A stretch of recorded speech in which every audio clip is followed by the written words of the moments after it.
hope is really what gives birth to joy. That if we don't have hope, then all of our happiness is going to be fleeting because it's not rooted in anything eternal. It's not rooted in anything long-term and life-giving.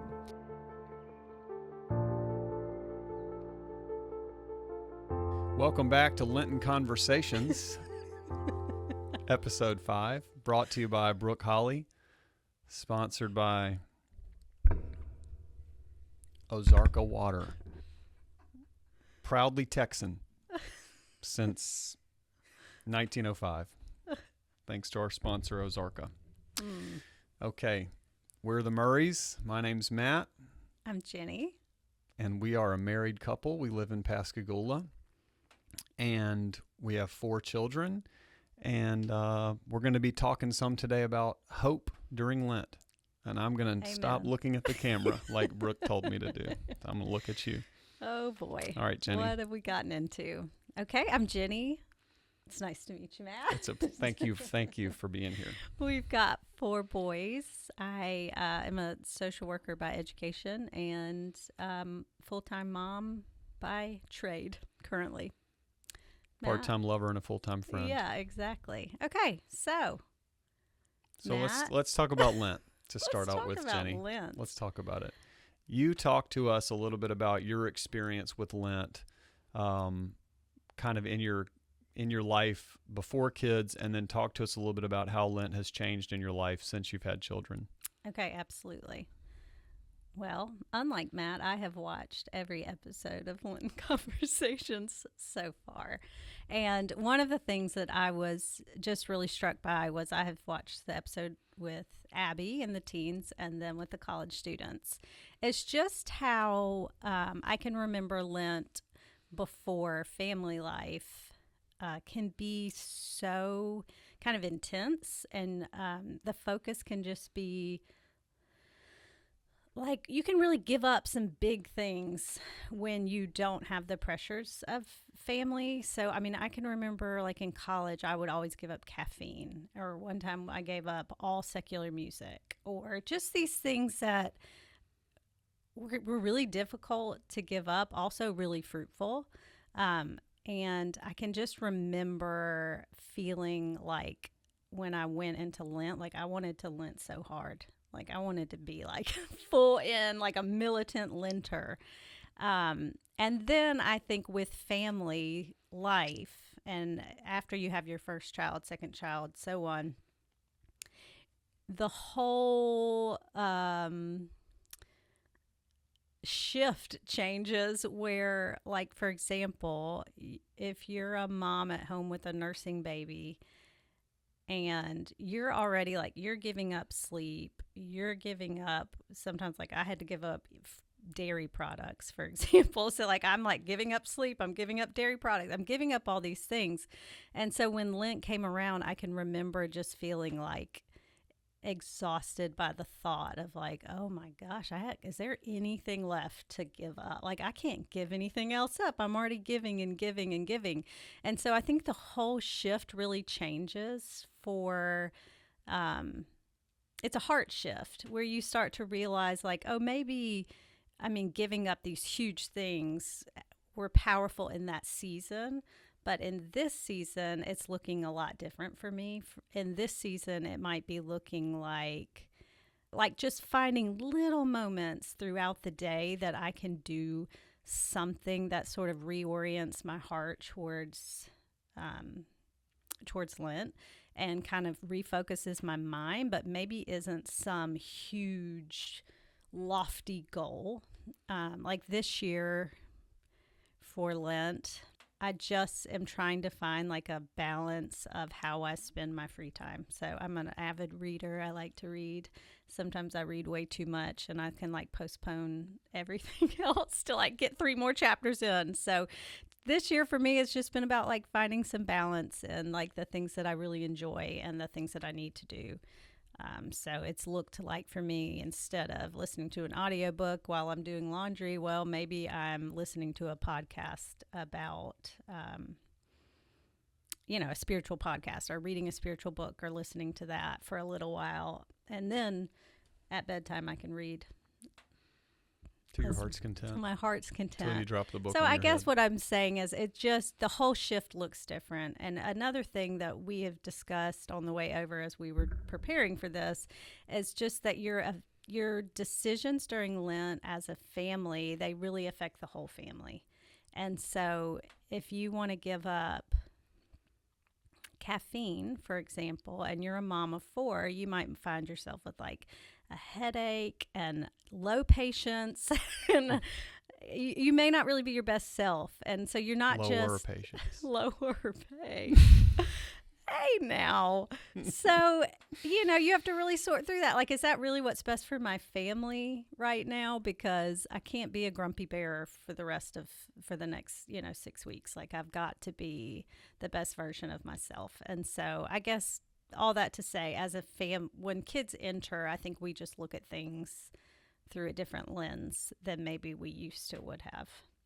Yeah, for sure. I mean, I think that's a beautiful answer. And I think same for me, I love Lent and can kind of get really mired in enjoying suffering, which is a strange character trait. Can. But the example I would use is, fasting is something that is spiritually beneficial to me, but it's not always beneficial in our family life. Like if I haven't eaten for a while and we have to go to the baseball field and I'm yelling at people to get their cleats on, at this point, I've put my own kind of spiritual practice ahead of charity, and it ends up being disruptive to our family life. And I think that's an important part of the married life as a vocation is sometimes you do have to change the balance of like what's good for me may not be good for us. And so it's beautiful to be in a season of life where you are single or where you're young and married or whatever, where you really are able to do more kind of just that's for yourself. But it's also beautiful to be in a season where you can say, all right, I need to die to myself a little bit in a way that I don't expect. Yeah, like sometimes dying to yourself looks like, hey, eat a cracker so that you don't yell at the kids, Amen. For and sure. it's unexpected when those things end up being ways for spiritual growth. Yes. I also feel like one thing that was huge for us, some years ago we read, I want to think it was a Matthew Kelly book, it had to be, where he talked about instead of giving something up for Lent, adding something. Like adding a spiritual practice. And that's been huge. I feel like just in our marriage, in our individual spiritual lives as well, like you don't always have to just say, all right, I'm not going to have caffeine or I'm not going to have dessert or whatever it is. Those things are valuable, but it might be more valuable to say, I'm going to take an extra 10 minutes of prayer, or I'm going to read the spiritual book, or I'm going to commit to scripture, or I'm going to go to daily mass or whatever it is. So we always like to say that I'm a lady of leisure and he's a man of militant discipline. So I don't know how it's a balance. How we work. We balance each other out. We balance each other out. I like the creature comforts in life. You deserve them. I know I do. You do. How does hope fit into all of this for you? I mean, we're talking about Lent, we're talking about penance, we're talking about fasting and abstinence and all of these things. And where do you think that hope sort of lands in that?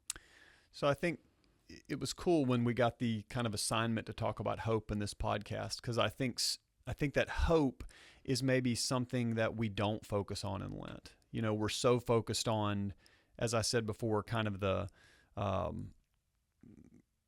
abstinence part of Lent. We're not eating certain stuff, or we're staying away from certain stuff that could be detrimental to us or whatever. But really, Lent is such a beautiful season of hope because it's like the build up to the Super Bowl of Christianity. Like we're getting ready for Easter, we're preparing for Easter, and Lent is really designed, I feel, to be a time to prepare your heart for that. I mean, obviously I'm saying I feel that is what it is, right? So we're in a time of kind of preparation, and everything that we do or don't do during Lent really should be for the purpose of preparing for Easter.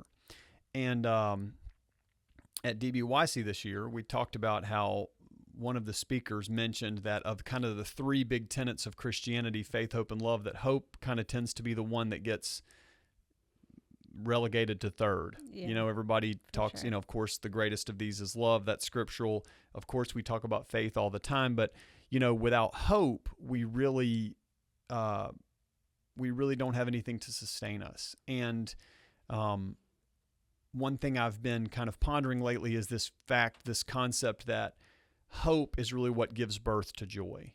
That if we don't have hope, then all of our happiness is going to be fleeting because it's not rooted in anything eternal. It's not rooted in anything long-term and life-giving. And so, using hope as kind of a tool during Lent to sustain us in those moments where maybe we are getting despondent or less focused on the purpose behind our Lenten observances, I think that's where hope really comes in. Like, Lord, we want to do these things because we hope in you. We want to do whatever it takes to essentially stoke the spiritual fire, so that when Easter comes, we can celebrate it with the right heart. Yeah, for sure. That's really where I feel like hope has come through. What about for you? How do you feel like Lent and hope? Yeah, I think that's been a really tough one for me in the past. Like I said, I am a lady of leisure, and I do not love Lent. It's probably as you know, it's one of my toughest liturgical seasons because, partly because I think I have had moments of great darkness, and I really feel like the Lord has seen me through them. And I think sometimes re-entering into what feels like the darkness again feels a little bit scary, or it's just heavy on my heart. I feel like, ooh, I don't want to go back. I don't want to go back there. And so hope is the light that kind of flickers in the darkness. Hope is the thing that I feel like when I'm really like hesitant and worried about, like, oh, Lent, here we go. It just breaks my heart to ponder the crucifixion. It breaks my heart to think of all the ways that I've failed the Lord time and time again. And I am not a great gardener by any stretch, but in the last few years, I feel like God really does speak to me through yard work. And just the other day, we did our big... That's the most middle-aged statement anyone's ever made. I know. The Lord speaks to me through flowers. Yard work, y'all. Okay, but for real, so we had to do the big yard cleanup day, and it snowed this year, so like things are dead and they're not looking great, and there's just leaves and pollen, and I mean, it's just a mess. And so I was, of course, had my little Christian jams going in my AirPods, and I'm going around plant to plant trying to decide like what's alive and what's dead. And one of the things that always strikes me when I'm doing yard work is I feel like what God is always saying to me is, number one, that nothing is ever dead.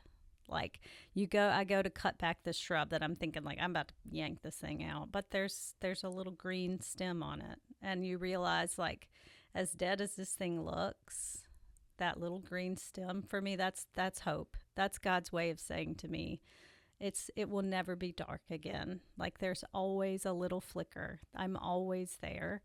And so I also just think it's beautiful because everything in his timing, right? Like, that little green stem is there. Well, that plant may not this year be like the biggest, healthiest, most beautiful plant ever, but he's working it into the fact that it will be. It may be a year from now, it may be 2 years from now. I'm like a total instant gratification kind of person, like who's not in today's world. And so I just think there's something about that process that slows me, and it reminds me that hope and moments can feel like a little tiny green stem or a little tiny flicker of light. And then sometimes it can feel like a thriving, flowering, beautiful shrub, or it can feel like a roaring fire, and it doesn't matter where you are in that space, like God can invade each and every bit of that. He can be that flicker of light. He can be a roaring fire. And some Lents, he will be one or the other or somewhere in between. But hope is just, I feel like, what helps me walk through the crucifixion and get to Easter. That's what helps me be able to say, okay, I can soldier through this one more year. Right. I can walk through the passion of You the know Christ the end game, right? one who more wins in time the end. because I know what's coming at the end. Yeah. For sure. And to speak to what you said about, I think one thing about living a Christian life is you can be tempted to look back on times of great growth or ways that you felt in your faith, strong in your faith at certain times or whatever, and want to reach back for those things or try to recreate those things or whatever. But the goal really is to keep going forward. Yeah. To let God, as you said beautifully, to be sort of the plant at just the stage that you're at. Yeah. Like sometimes there's just a little shoot coming off. Sometimes you're in full bloom, and all of those things have value. Amen. None of those times are totally invaluable. Yeah. And so whatever season that we're in, rather than reaching back to try to say, I want to get back to something, we should be trying to want to get forward to something. So what about bringing Lenten to our home? As we said, we have 4 kids, and we kind of discussed this before. Bringing Lent into your home can be difficult with kids. We have 4 really different personalities. Our kids are 14, 11, 9, and 5. And, specifically in just thinking about the oldest 2, we have one who is really unlikely to make any kind of Lenten plan or stick to it or follow through on it. He's like in this kind of existential, like, hey, man, I'm going to give up being bad and be more whatever. And then we have another one who's like militant, like he gives up whatever. He gave up soda this year, and he won't even look at a soda, Yeah, for sure. And so I think one of the challenges of parenting, but one of the really fun things about parenting, is to try to figure out how to meet each one of your kids' individual needs. For sure. So I think like with our oldest son, hey man, we have to try to help him say, all right, let's try to have a little discipline. Yeah. There is some value in the fasting aspect of Lent. And then, with our second one, who's like, man, he's got the fasting part down, maybe what he does better with is almsgiving or charity. We're kind to other people. So, the little ones, it's more difficult. I think our 9-year-old obviously is, has received First Communion, and he's a pretty spiritual guy for a 9-year-old person. But really just modeling kind of the Christian life is what we've talked about for those little ones. Yeah, for sure. And really during Lent, being sure that we are kind of keeping our spirituality in the forefront, even in the midst of kind of a busier season of life, really, because we have, of course, people playing sports and other activities going on this time of the year. For sure. Yeah. And one thing that I think is just important to say is with little ones, it is much more difficult to bring Lent into your home because their attention span's 2 minutes. And so, you're not I would just encourage to just set your expectations pretty low for what that would look and feel like. I know I can remember when we had maybe the 3 older ones were little, and having these great plans. We're going to do liturgical living, and I was going to do all these things, and they did not listen to me. They did not have the time. Not in a mean way or disrespectful way. They were really interested in monster trucks, and it was hard to get them to care about Jesus at the moment, And so I would say, for families with little ones, the best thing you can do is model it, read bedtime stories, have your prayers, do the things that matter, but really you're just showing them the way. As our kids have aged, we sat down and prayed a rosary some time ago, and it was the first time I can ever remember we got through a whole rosary without ever redirecting someone, stopping to have to say, hey, cut it out, anything like that. But our oldest is 14, it's taken 14 years to be able to really do that. So just be careful of what your expectations are. Be realistic, right? For the season of life that you're in. Yeah, for the season of life that you're in. And just knowing that I think one of the greatest things you can do as a model for your children is just for you to kind of show them the way, show them hey, this is Lent, so we do this differently now. We eat fried fish on Friday. Exactly. One of our greatest sacrifices is now we eat fried fish.